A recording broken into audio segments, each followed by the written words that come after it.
আমাদের মসজিদের ভবন ৬ তলা ফাউন্ডেশন করে নির্মাণ করা হয়েছে। মসজিদের জন্য ১ তলাই যথেষ্ট।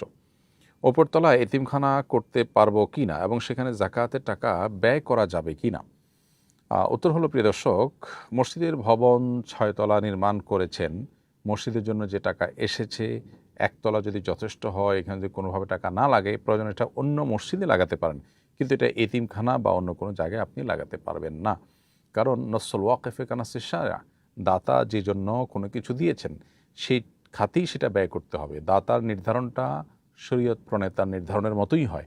ফলে তিনি মসজিদের জন্য দিয়ে থাকলে সেটা নির্ধারিত আপনি মসজিদেই করতে হবে।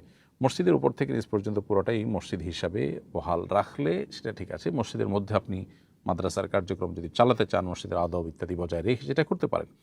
যেরকম সাহাবায়ে কেরাম মসজিদে তালিম করতেন, সেরকম তালিম হতে পারে, কিন্তু মসজিদই হতে হবে ওই টাকা দিয়ে। এর বাইরে মসজিদের টাকা অন্য কোনো ভবন নির্মাণে বা অন্য কোনো ভালো কাজে ব্যয় করতে পারবেন না।